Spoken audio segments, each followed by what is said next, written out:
Hey guys, ang gagawin ko na naman ngayon ay isang LG LED TV 43 inches.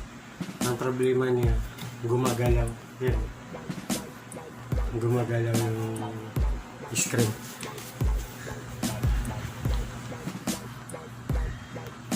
Model number 43 UG 6320.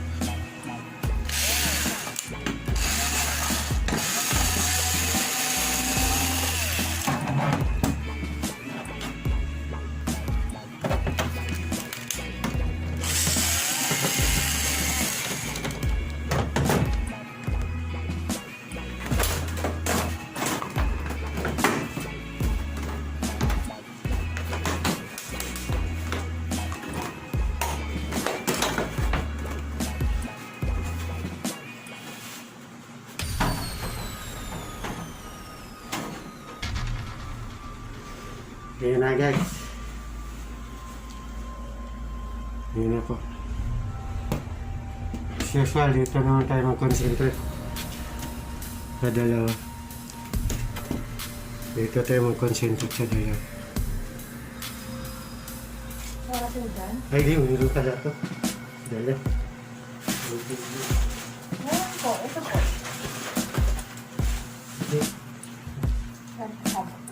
Oh, abot mo? Okay.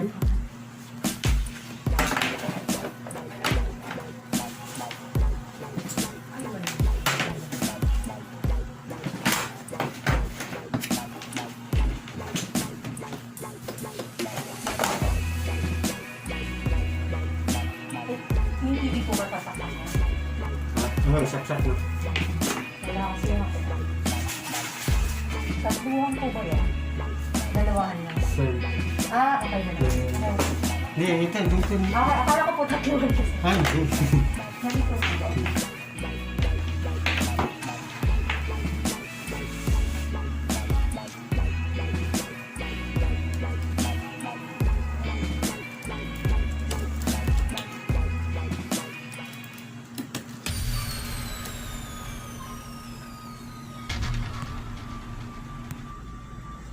Ayan guys.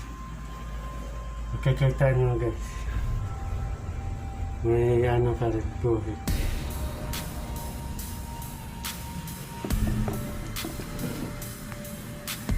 So guys, makikita nyo malinis.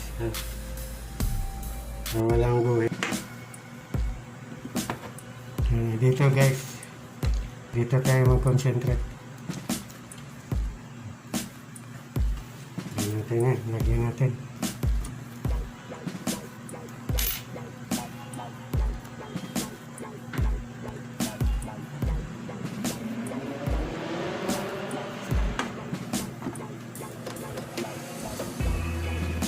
Ayan guys. Guys.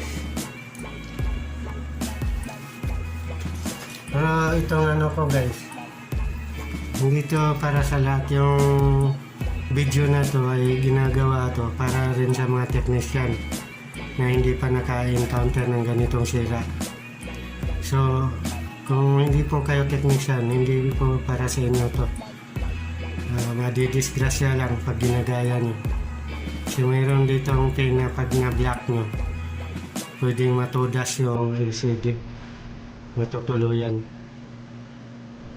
Kaya, sana ano lang, mga technician lang pang dapat ano ito.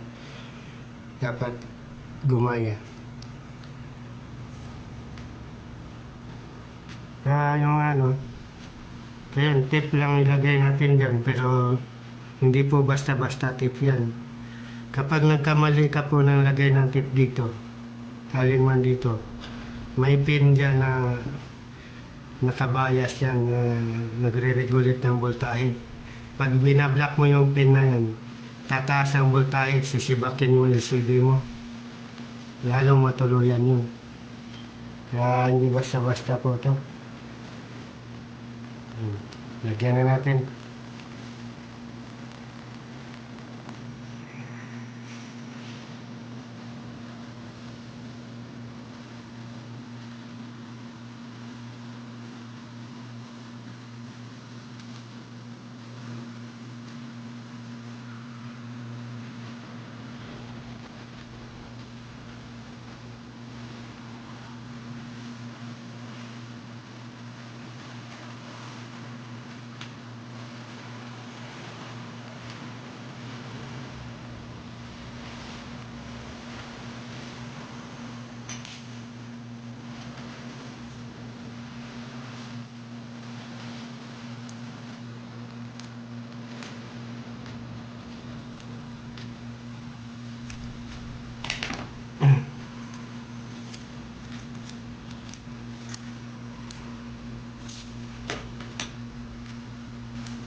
Sa mga customer na gusto makuha ang serbisyo ko, maganda siguro na bago nyo dalhin sa akin, ipa-estimate nyo muna sa service center.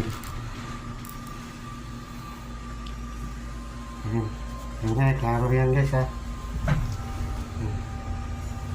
Klaro yan guys ha, dito. Ang technician ka, alam mo na yan. Okay, sabit na natin. Para magkaalaman.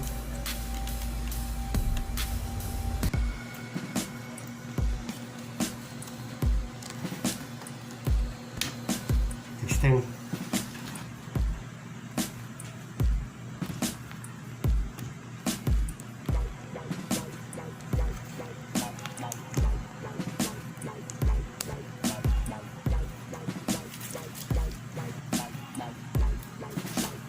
Ayan na, okay na guys. Ayan, ayos na guys. Ayan na guys. Tagumpay ang tip method natin. Buti hindi natin na-block yung yung pin na delikado. Sibaksa ng LCD.